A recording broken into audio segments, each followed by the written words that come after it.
and having a physical experience.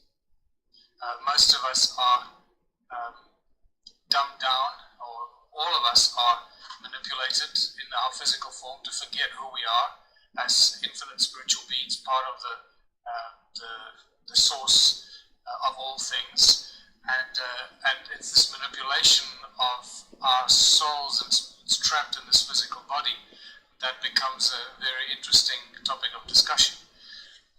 From a perspective of normal history and normal archaeology, the origins of humankind is a fascinating story and a fascinating bit of research that many people have written about and researched in great detail. My own research and study of human origins has led me down a fascinating path to discover and find evidence that points to Southern Africa as being one of the areas, or possibly the area where humans, in our kind of humans, in our kind of form, first appeared on this planet. That doesn't mean that there have not been other people or other beings on this planet before us, just like they will come after us if we have a huge disaster and all of us get wiped out. So it's a very simple question, but it has some very complicated and diverse answers. So the evidence and the research that I've been finding here at the southern tip of Africa, in South Africa, in Zimbabwe, Botswana, Mozambique, has led me to making some startling and amazing discoveries that have not been really seen before. And I suppose it is that part of my research that has attracted attention by scientists and out-of-the-box thinkers around the world, specifically to do with the fact that, well, first of all, for people that don't know me or don't know what my research is all about, it really deals with the genetic phenomenon of our species, the fact that our DNA shows beyond any doubt that we're a cloned and a manipulated species. Our DNA has been messed with. It is not of this planet. It comes from somewhere else. It is a soup of different bits of DNA, and it has been intelligently designed and manipulated. The fact that we just suddenly appeared on this planet around, and this is very roughly, around 300,000 years ago, is an interesting, very critical bit of information, because there seems to be very little evidence of evolution into this form that we have today. The so-called story of evolution and the coming out of the apes carries absolutely no scientific facts. It has really been a theory more than a scientific expose. So that's a huge leap and a shock to many people to realize that we're a cloned species, just like we have the ability to clone species today. We are actually the victims or the subjects of such cloning ourselves. There's a lot of evidence and information in the ancient texts, from the Hindu texts, the Sanskrit, to the Bible itself, to the Quran, to Native American texts. All ancient cultures tell us that we come from the stars. And it is modern teachings, modern history, and modern education that has done its best to suppress that ancient knowledge and ancient information. But unfortunately, they've not been able to do that, and that information has come back and is serving people like me and other thousands of researchers and thousands of people interested in the subject with profound knowledge and information about our ancestry and our ancestors that came to this planet from the stars. Much of that is captured in the Sumerian texts, and the Sumerian texts, just like the Hindu and ancient Sanskrit writings, talk about these beings that came from the stars and created this race of humans. We are that race of humans. There's various bits of evidence that suggest it had a lot to do with gold and the obsession of gold with these advanced beings, which are often referred to as gods, or the gods, or in the Bible as the Elohim, and so forth, because Elohim is a plural for El, and there in itself is a lot of information that I talk about in great detail in my presentations. So a lot of this information is distorted in the ancient texts, including the Bible, and hidden in ancient texts, and then distorted by modern scholars and translators. So where does that leave us with who we are today and the world that we face today? Well, yeah, I think, Fabio, you're very close to the substance of the word. I think it encompasses all those meanings.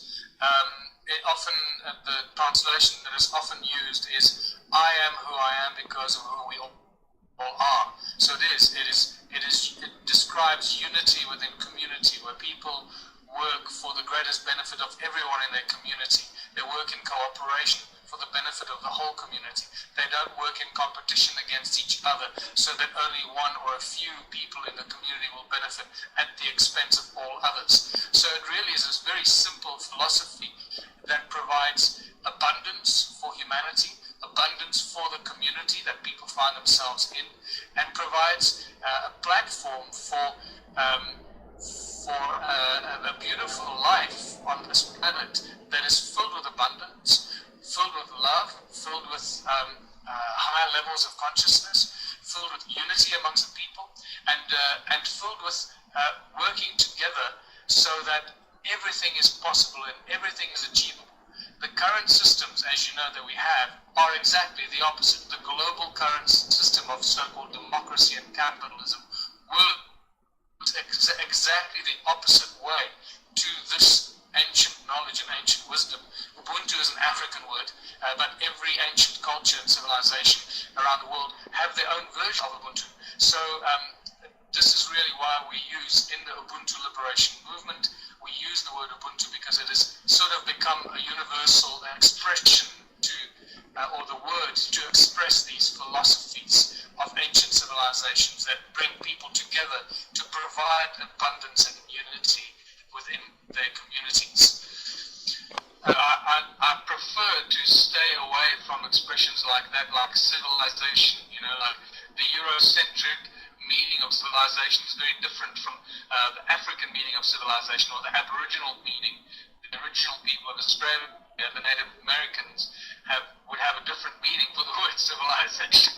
And the same would extend to the word intelligence, because many people would say technology and society and advancement and industrialization is all connected to our intelligence and knowledge and so forth, and intelligence and knowledge are inextricably connected and all that stuff, but that is not always. Right, first of all, I need to just explain quickly where the Ubuntu movement comes from and how it came to be.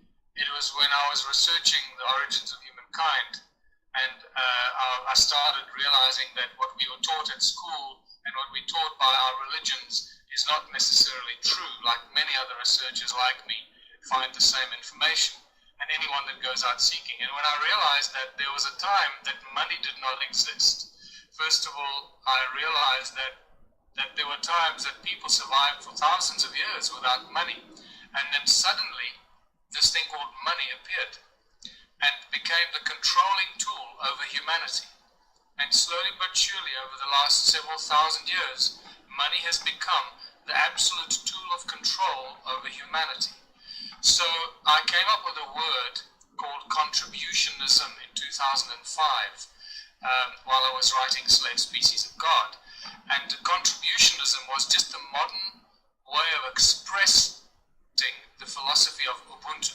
And that then became Ubuntu Contributionism, taking the Ubuntu philosophy into the modern world, and how we can start moving from a capitalistic, money-driven society of greed and separation, where people are divided and not united in their communities, where we are controlled by corporations and by the banking elite around the world.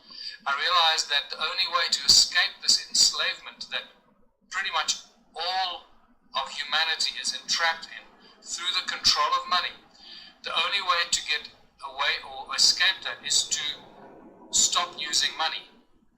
Because if we stop using money, we take away the only power and control that the global banking elite, the royal political elite, have over humanity.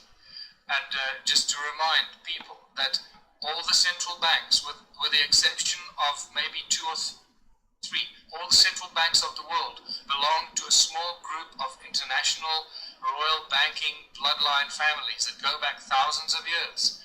They control the supply of money worldwide. They control the money markets, they control the governments, they control all industry, they control the media, they control pharmaceutics, and this is how they control all of us in our respective countries. They create the laws and pass the laws through the governments that benefit their control over humanity, and keep them in power and control through the laws that protect them in the courts and in the legal systems, in the Supreme Courts, in the constitutional courts, against any onslaughts by individuals like me and thousands of others, so that the socio-economical system that we are trapped in has been designed to destroy anything that tries to bring it down.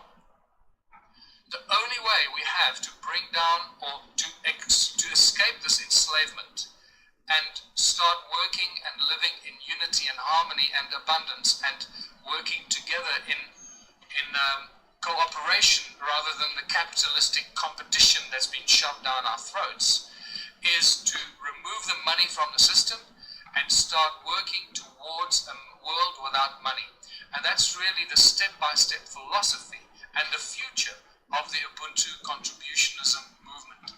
So, the way that I structured this in 2005 and slowly but surely has been evolving, and I've been learning as time goes by, I realized that some of the statements that we'll be making are so inflammatory and are so contrary to the current belief and current way of thinking and to the legal system and the laws that govern our countries, that some of the statements that the Ubuntu movement will be making and have been making could be seen as treason, and that I could go to jail. So I realized that I had to protect myself and the future of the Ubuntu Liberation Movement by turning it into a political party as well.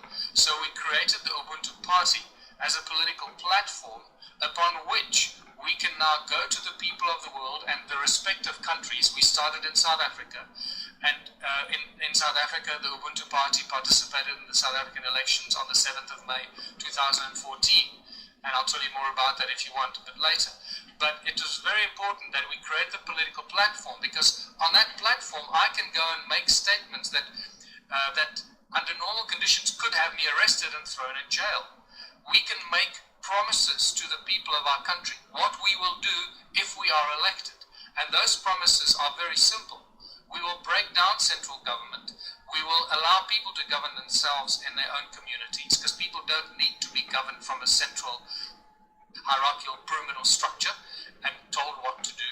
We will firstly break down or shut down the central privately owned Reserve Bank of South Africa, and that applies to every country, including Italy. Shut down the privately owned central banks that create private money controlled by private individuals from Basel, Switzerland, and the Bank of International Settlements, and replace the privately owned central bank by a people's bank that issues money for the people, by the people, which in that case is tax-free, interest-free, free of any levies, fees, taxes, anything, so that money can then be utilized for the upliftment and the improvement of every community, every town, every village, every city, for everything people need, because it's issued by the people for the people. And slowly but surely start the process of waking people up and realizing that we don't actually need money, we need each other. Money just gets in the way of people achieving what they want to do. So as the People's Bank starts to provide money for everything that people need to achieve, people realize very quickly that if we need to build a bridge in our little village across the river, we go to the People's Bank and we get the money. And because that's how the People's Bank works. It's their job to provide the money for everything that the people need to do, right? And very quickly people realize, well, why do we have to go to the bank to get the money? We know we're going to get the money, so let's just build the bridge and forget about the money. And that's just one very simple moment of awakening that happens with people that don't understand how money works, how it's created, who controls it. And when you realize that the whole global, international global money market and the money empire is really the largest organized crime syndicate in the world. It is quite spectacular how they've managed to deceive people and infiltrate their way into governments and now control the governments through the banking systems, because it's the central banks that control the financial policies and control the economic policy of every country. It's not the government, it's the central banks that dictate the economic policies to their respective countries.